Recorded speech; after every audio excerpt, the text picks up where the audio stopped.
Pinrang adalah salah satu kabupaten yang berada di kawasan Sulawesi Selatan yang berbatasan dengan kota Parepare dan Kabupaten Poliwali Mandar. Pinrang terkenal akan lambung padinya, adat istiadat yang masih dipegang teguh oleh masyarakat setempat. Bukan hanya itu, Pinrang memiliki banyak cerita-cerita rakyat yang patut kita telusuri kebenarannya. Seperti halnya dengan cerita rakyat asal mula Dusun Tanre Essona atau lebih sering dikenal dengan Kampung Guru.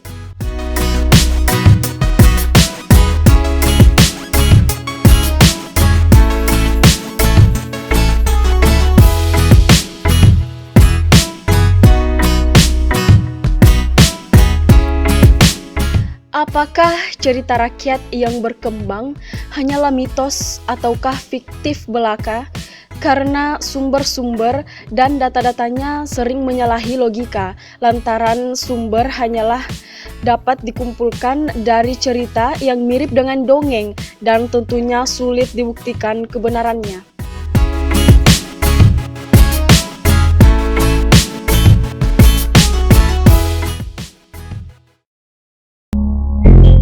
Tanre Essona adalah dusun kecil yang letaknya agak terpencil di sebelah selatan kota Pinrang.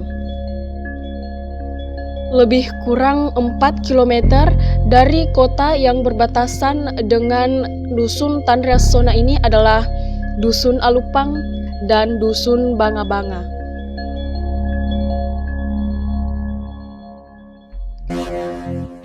Tanre Essona berasal dari dua kata bahasa Bugis, yakni Tanre dan Asso. Berarti tinggi matahari, dan bila digabungkan berarti telah tinggi matahari. Penambahan akhiranna digelarkan kepada seseorang yang memiliki sifat apabila menghadiri musyawarah atau pertemuan rakyat yang diadakan oleh arung atau raja, baru akan datang apabila telah tinggi matahari. Dan kepala keluarga yang digelari Tanre Essona termasuk salah seorang yang paling arif dan bijaksana, sehingga orang dan raja belum dapat memulai apalagi memutuskan suatu masalah sebelum meminta pertimbangan darinya.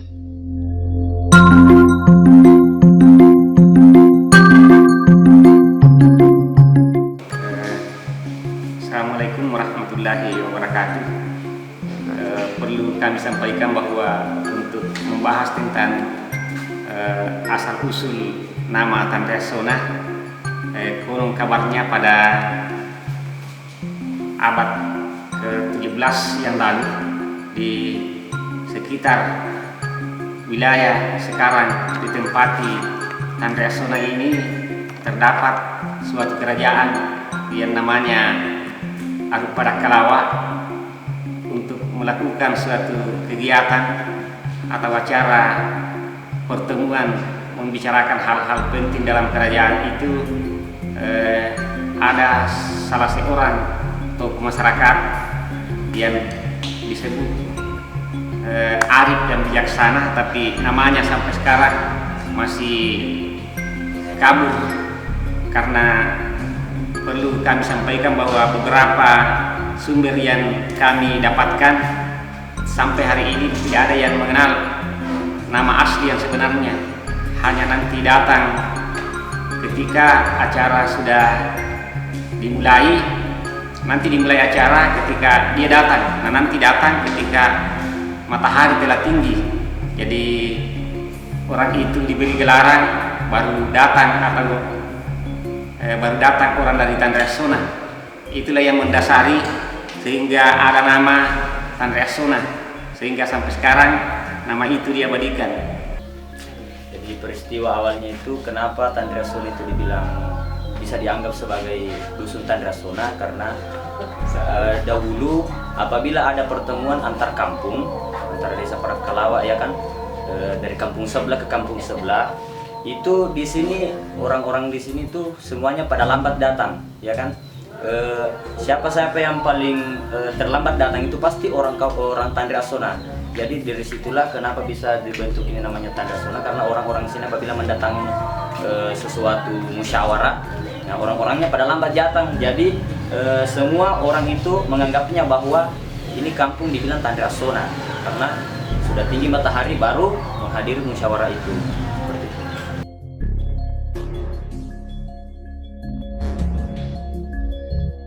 Asal mula nama Kampung Guru diberikan oleh kampung-kampung yang berada di sekitar Kampung Guru. Mengapa dinamakan Kampung Guru? Karena pada zaman dahulu ada seorang pemuda yang bernama Laharang. Laharang lahir diperkirakan pada tahun 1886 Masehi. Ayahnya bernama Lamadun dan ibunya bernama Ibu Ana. Pada masa remaja, Laharang termasuk anak yang nakal, berambut gondrong berombak, gagah, serta berani. Sehingga ia berteman dengan pemuda-pemuda yang nakal dan suka main sabuk ayam serta berjudi. Akan tetapi, setelah datangnya ilmu atau irsyad padanya, maka semua perbuatan yang dilarang agama ditinggalkannya. Perlu kami sampaikan bahwa almarhum Guru Laharang ini diperkirakan ada di sekitar ini karena beliau asal-usulnya berasal dari salah satu dusun, yaitu namanya Dusun Sekan, sekitar 2 km dari jantung kota Pindrang. Hanya pada masa mudanya beliau seorang anak muda yang namanya anak muda bersahabat dengan orang di sini, akhirnya menemukan jodohnya di Tandrasona, kawin dengan salah seorang bernama Imakka. Istri pertamanya bernama Imakka, akhirnya dia mengajak Imakka bersama keluarganya untuk memeluk Islam. Diperkirakan sekitar tahun 1926 dia sudah mulai mengajarkan ajaran Islam di Tandrasona.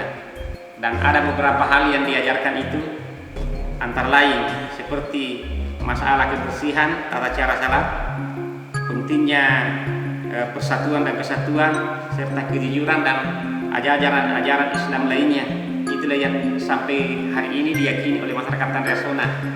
Berbagai orang ahli, orang pintar, antara lain seperti Ketua Majelis Ulama Kabupaten Pindrang yaitu Dr. Haji Yunus Samad MC menyebutkan bahwa memang ada ilmu yang bisa datang walaupun tidak melalui bangku sekolah, sebab orang tersebut mengajarkan ilmu agama tidak pernah sekolah, hanya memperoleh pengetahuan yang dia dapatkan dari dari ilmu di luar daripada biasa disebut ilmu kalam. Itulah yang dia dapatkan.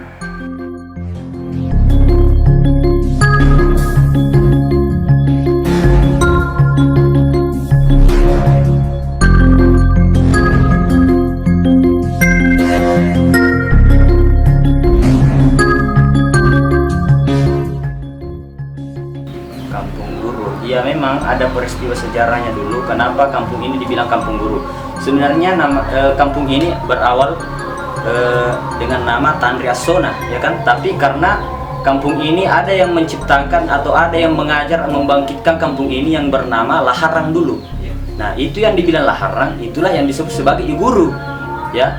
Itu kan I Guru dulu tidak ada orang yang mampu mengajarkan agama syariat Islam di kampung ini kalau bukan nenek I Guru ya atau Laharang. Kenapa bisa dipanggil I Guru? Karena dia yang mengajarkan semua Al-Quran, dia mengajarkan tata cara sholat dengan begini, mengajarkan sunnah-sunnah Rasul, ya semua itu ajaran dari Guru Laharang. Nah dari situlah kenapa orang memanggil kampung Guru, karena di kampung ini disitulah tempat tinggal seorang nenek yang namanya Laharang.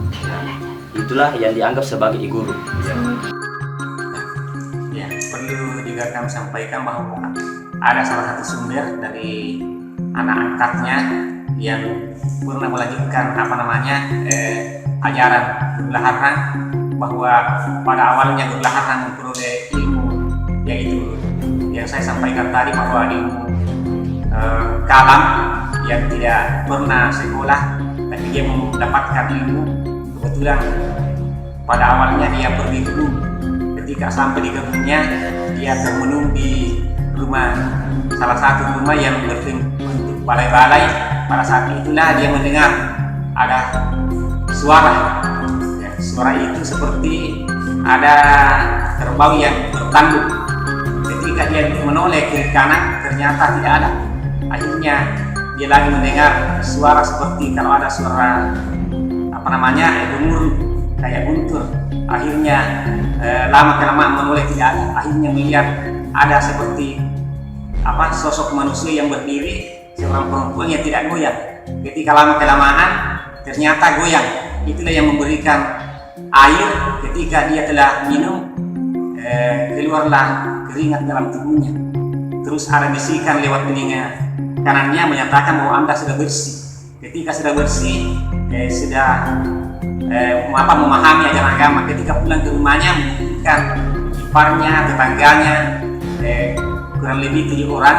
Itulah dia mengajarkan ajaran Islam yang pertama. Ketika esoknya hari Jumat, beliau sudah berangkat melaksanakan salat Jumat pada Kalawang bersama salah seorang tetangganya yang bernama Mbak Candu. Akhirnya beliau mengajarkan ajaran Islam dari berbagai macam berbagai macam, seperti antara lain masih diabadikan sekarang setiap bulan Zulhijjah ratusan kambing dan sapi yang dipotong sebagai kurban. Yang kedua, tidak pernah masjidnya kosong, dengan melakukan salat 5 waktu dan berbagai aturan-aturan lain seperti Islam yang tidak ada di daerah lain, seperti kalau ada warga Tandriasona yang berzina ternyata hamil di luar nikah, secara terpaksa tinggalkan kampung selama 4 tahun. Itulah yang sampai hari ini masih berlangsung warisan dari leluhurnya yang bernama I Guru atau Guru Laharang. I Guru mendapat ilmu itu bukan melalui dengan bangku sekolah. Ya. Memang kalau kita pikir dengan secara logis kan, I Guru itu tidak mendapat ilmu itu dari bangku sekolah, pelajaran atau apa, melainkan karena mungkin karena diturunkan ilham oleh Allah SWT. Ya. Pertama datangnya ilmu itu kepada I Guru Laharang, angka-angka sedih waktu nalauri daratna ale-alenami matorai. Angka nasading bau mawangi napak tua kanja. Dek pagaga wangi-wangi padanna pura naudung ngerilunoe kecuali. Angka to nangka sedih waktu nagiling oko batanga kae. Angka na ito oko batanga kae na dito gatau. Angka to mengaruh-ngaruh pada tidonge Arya bola-bolana.